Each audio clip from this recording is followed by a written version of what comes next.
ही रसरशीत दिसणारी तोंडली, त्या तोंडल्याचा मी भात केलेला आहे. विशेष म्हणजे ही तोंडली आमच्या दारातीलच आहेत. वेलवर्गीय वनस्पती असते आणि त्याला अशा पद्धतीचे तोंडली लागतात.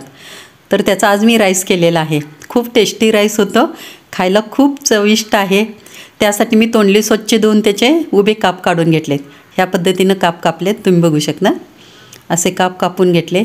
एक कांदा कापून घेतला उभा आणि कढईमध्ये 2 चमचे तेल घेतलं आहे आणि 2 चमचे तूप घातलं.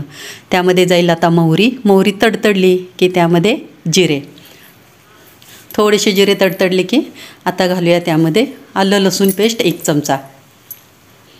आलं लसूण पेस्ट थोडंसं भाजून घेऊया चांगलं. त्याचा थोडासा कच्चापण जाईपर्यंत भाजून घेऊया. आणि आता घालूया कांदा अगदी लाल होईपर्यंत भाजायचा आहे, सोनेरी रंगावर. तर मी खडे मसाले आज घेतलेले आहेत. 1 मसाला वेलदोड, 2 तुकडे दालचिनीचे, 4 लवंगा, 2 मिरे आणि 2 तमालपत्री असे खडे मसाले घेतलेत. मी मसाला थोडासा नेहमी माझ्या भातामध्ये मी कमीच घालते, कारण जास्त मसालेदार आमच्यात आवडत नाही. तुम्ही तुमच्या आवडीनुसार मसाला थोडंसं वाढवू पण शकता. आता त्यामध्ये तोंडली घातली. तोंडली आता चांगली तेलात भाजायची आहे. त्याचं थोडंसं जो उग्र वास असतो तो जाण्यासाठी तेलात चांगले भाजून घ्यायचे आहेत. आता हे तोंडली चांगली भाजलेली आहे. त्यामध्ये पावडर मसाले घालूया. हळद 1 चमचा आणि गरम मसाला 1 चमचा घालूया आणि परत छानसं हलवून घेऊया. आता मी 2 वाट्या तांदूळ अर्धा तास पाण्यात भिजवलेलं आहे. आता 2 चमचे मी कसुरी मेथी घातली त्यामध्ये आणि थोडंसं तिखट घालायचं आहे, लाल तिखट.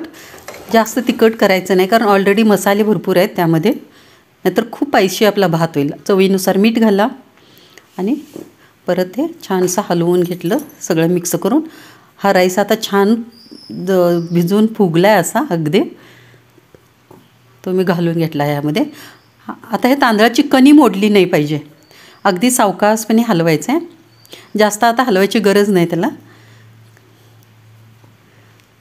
अगदी सावकाश हलवायचं आहे. आणि आता 2 वाट्या तांदूळ आहे तर मी 4 वाट्या उकळलेलं पाणी घेतलं आणि त्यामध्ये घालून घेतलं.